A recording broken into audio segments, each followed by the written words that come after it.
असद उमर साहब मेरे साथ मौजूद है। असद साहब, आप मेरे साथ लाइन पर हैं? अस्सलाम वालेकुम।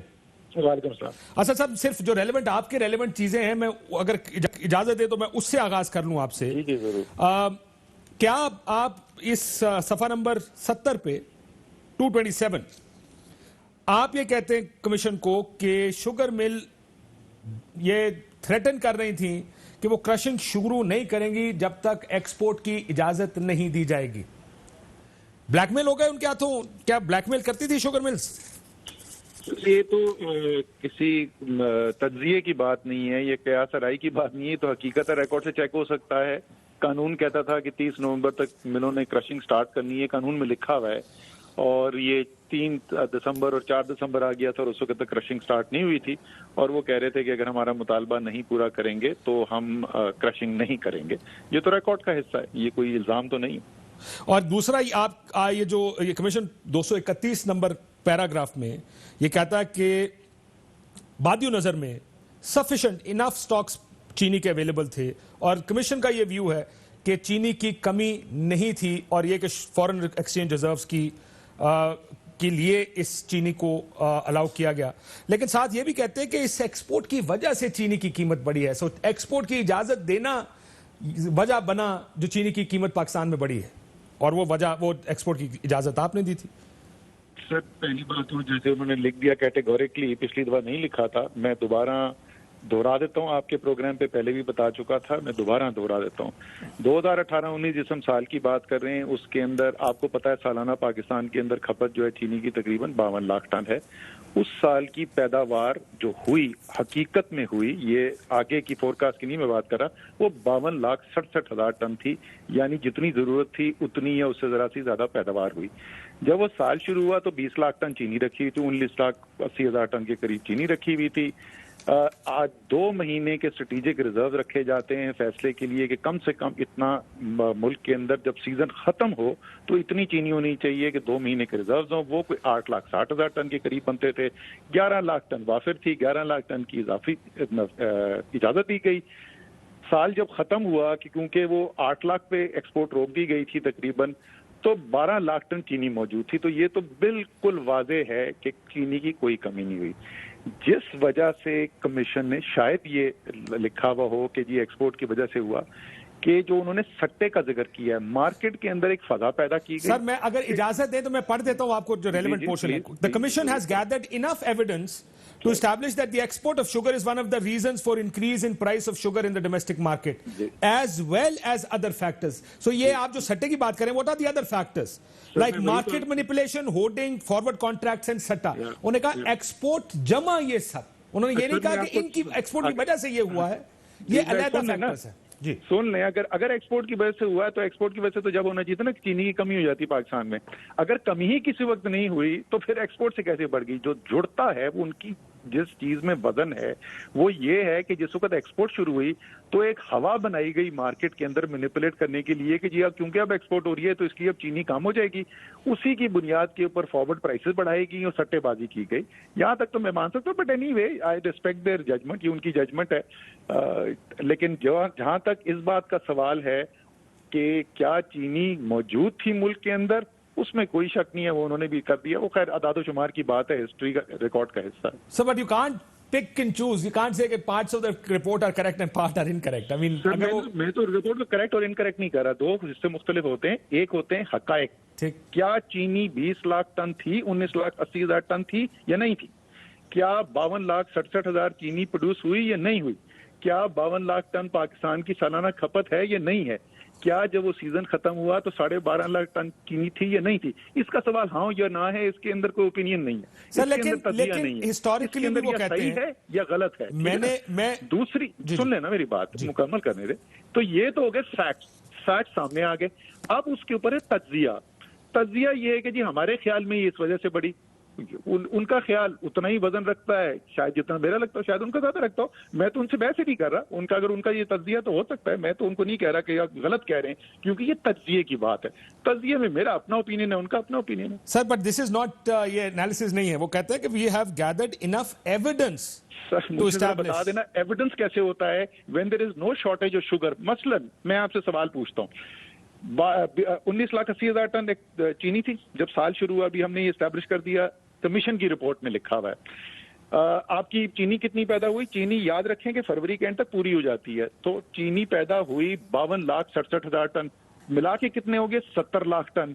जनवरी और फरवरी के महीने में चीनी एक्सपोर्ट कितनी गई? 30,000 टन, 40,000 टन, 50,000 टन एक्सपोर्ट हुई होगी, लाख टन एक्सपोर्ट होगी होगी। मेरे ख्याल में तो लाख भी नहीं थी, 1 लाख टन होगी export.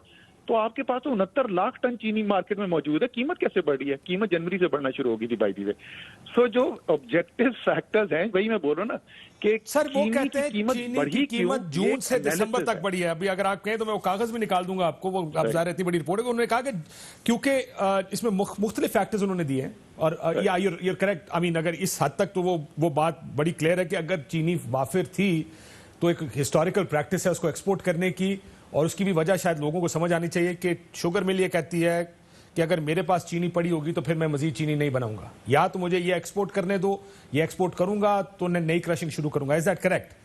That's where they blackmail. सिर्फ एक्सपोर्ट की बात नहीं थी, वो एक्सपोर्ट के साथ और भी बहुत सारे उनके मुतालबे थे। बट जी बिल्कुल ये सही है, वो ये कह रहे थे अगर हमारे मुतालबे पूरे नहीं होंगे तो हम क्रशिंग नहीं करेंगे।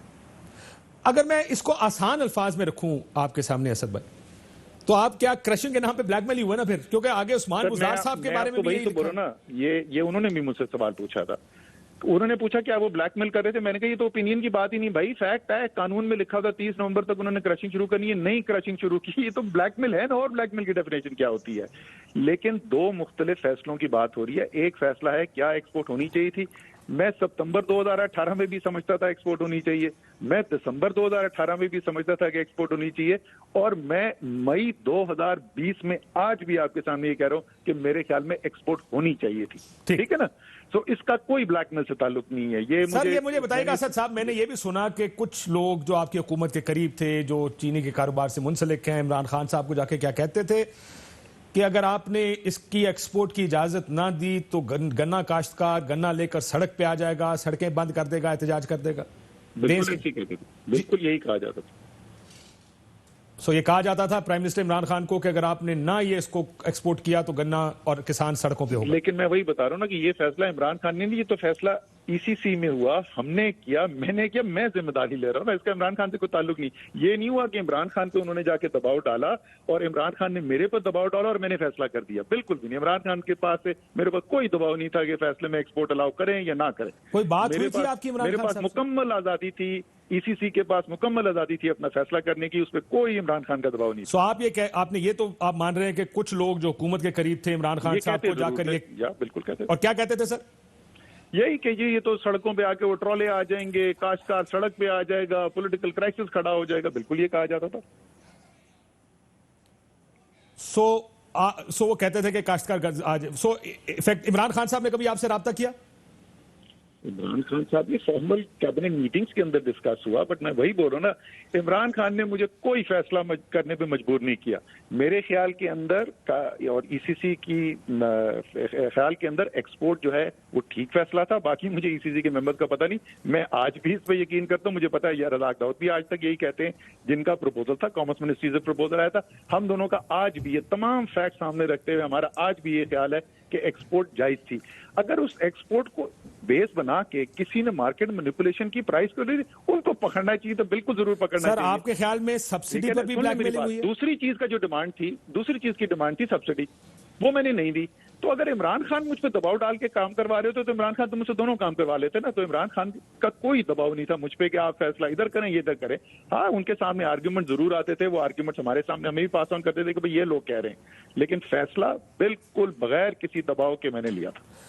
सर आम फैम जुबान में जिसको आप कहते हैं ना कि कमीशन ने भी आपसे पूछा कि आपको ब्लैकमेल किया गया, सो आम फैम जबान में वो लोग जो आपके करीब लोग थे वो इफेक्टिवली तो फिर प्राइम मिनिस्टर को और आपको प्रेशराइज कर रहे थे, उसको ब्लैकमेल का लफ्ज ना इस्तेमाल करें या कर लें कि सर अगर आपने ये ना किया वो लोग हमारे करीब हैं या नहीं है, ये एक अलग बहस है। मैं तो बोल रहा हूँ कि मजमूई तौर पे कलेक्टिवली शुगर इंडस्ट्री ये आर्गुमेंट कर रही थी, और वो शुगर इंडस्ट्री ये आर्गुमेंट सिर्फ कागज पे नहीं कर रही थी। आप हिस्ट्री का रिकॉर्ड निकाल के देख लें कि क्या 1 दिसंबर को, या 2 दिसंबर को, या 3 दिसंबर को क्रचिंग हो रही थी या नहीं, आपको पता चल जाएगा।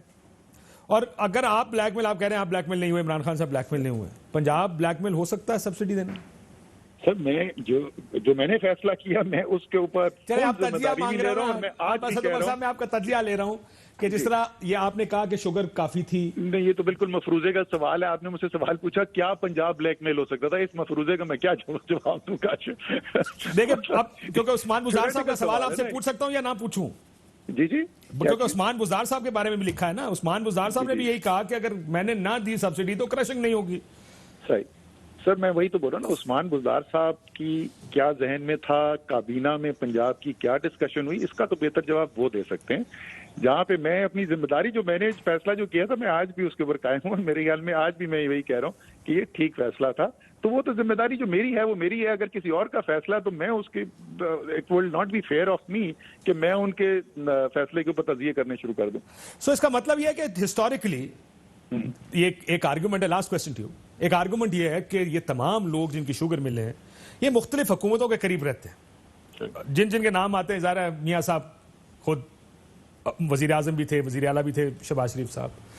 ओमनी ग्रुप का बड़ा तफसीलन बताया गया। मैं again I haven't read the full report, लेकिन कम से कम अब जो रिपोर्ट इनिशियल ब्रीफ दिया गया कि ओमनी ग्रुप ने 9.3 एक सिंध हुकूमत ने दी सब्सिडी 9.3 अरब रुपए की, और प्राइमरी इसको सिर्फ ओमनी ग्रुप को फायदा देने के लिए सब्सिडी दी गई। आपके पास जहांगीर तरीन साहब हैं, खुसरो बख्तियार साहब हैं, जमा बख्त साहब हैं पंजाब में। सो ये कहा जाता था कि ये सारे के सारे लोग हुकूमतों के करीब होते हैं, ये सारे शुगर मिल ओनर्स। तो इसका मतलब है कि फिर ये इसी तरह इन्फ्लुएंस इस्तेमाल करते हैं हिस्टोरिकली। पहले मैं इसका स्पेसिफिक जवाब दे दूं और फिर मैं आखिरी जरा सा, अगर आप मुझे 1 मिनट अलाउ करेंगे, मैं इसका ओवरऑल भी मैं तनाज़ुर में जवाब देता हूं। पहली बात तो ये कि इस वक्त वफाकी हुकूमत में जो 3 आपने नाम लिए इसमें से सिर्फ खुसरो बख्तियार थे, और ये मैं पहले भी बता चुका हूं कि जिस दिन ECC की मीटिंग थी जिसपे शुगर का फैसला करना था, खुसरो बख्तियार का मुझे सुबह फोन आया कि असद मैं आज ECC में नहीं आऊंगा। मैंने कहा क्यों? उन्होंने कहा जी आज शुगर का मामला डिस्कस हो रहा है, मैं मीटिंग में नहीं आना चाहता। सो उनकी तो गवाही मैं पहले भी दे चुका हूं, मैं दोबारा रिपीट कर रहा हूं अभी। दूसरे जो लोग हैं, क्या जहांगीर तरीन ने मुझसे डायरेक्टली को कहा कि आप ऐसा कोई काम करें? मुझसे उन्होंने कोई डायरेक्टली ऐसी बात नहीं की। सो मैं उस पर कॉमेंट नहीं कर सकता। इमरान खान साहब से की? वो तो हाशिम तो थे, वो तो पंजाब के अंदर थे, उनका तो मुझसे डायरेक्ट कनेक्शन कोई नहीं था।